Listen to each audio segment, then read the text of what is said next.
Well, this is where I'm hunting deer today. Oh, what kind of tracks? Oh, that's bear tracks. That doggy, that's bear tracks. And they ain't very old. That's a big bear. That might be a grizz. Oh boy. Well,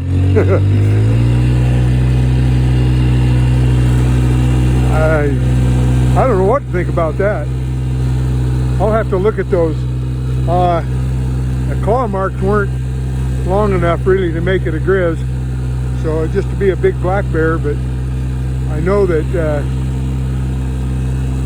Steve and Ann saw a black bear right in this area, just up the hill.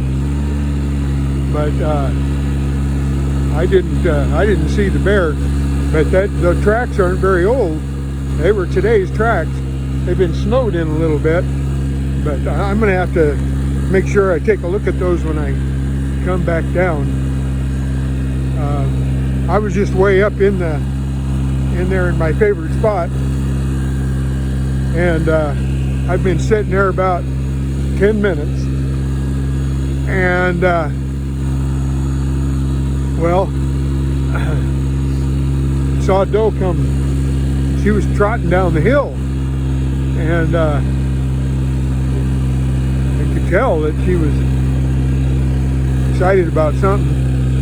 Anyway, she trotted on by about 80 yards out, and then sure enough, here come a buck behind her. And when I first laid eyes on him, I could see that he was way bigger than she was. Here's some more tracks here.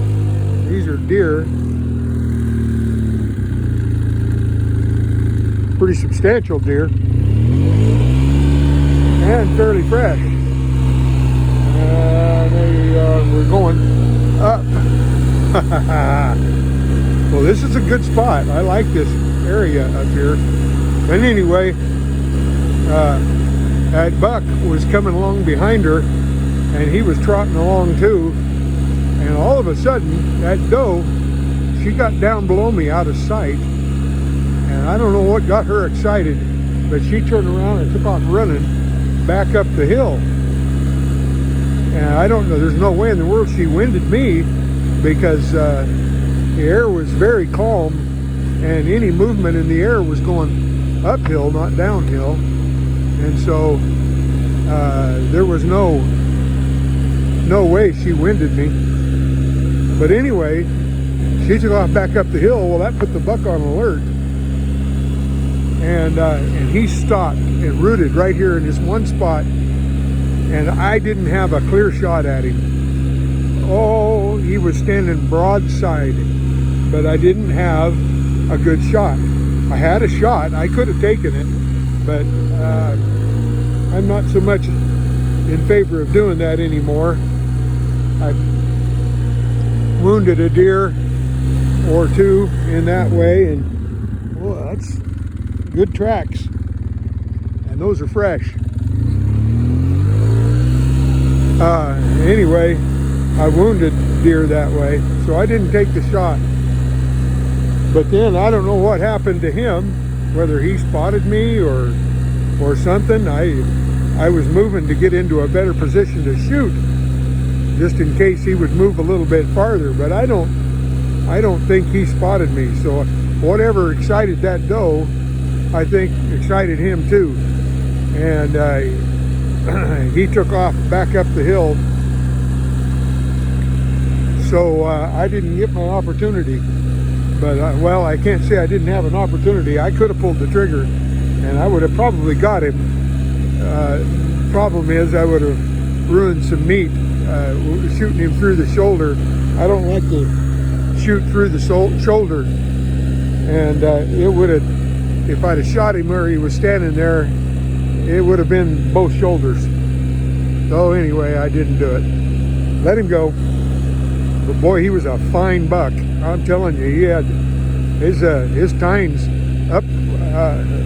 I don't know how they number them. I never did figure that all out. But his tines were tall, and wide. When he turned and ran away from me up the hill, my goodness, his rack was wide and probably anywhere from 10 inches to a foot tall. And he was a nice buck. And anyway, that's the way it goes sometimes. Sometimes you get the bear, sometimes the bear gets you. Beautiful, beautiful day to be out hunting. There are rabbit tracks right here in the road. Well, I'm going to shut this thing off and pay more attention to driving. I love this, going through unbroken snow. Been nobody else up here today. All right, that's it for now. 6 minutes, I guess, is probably long enough.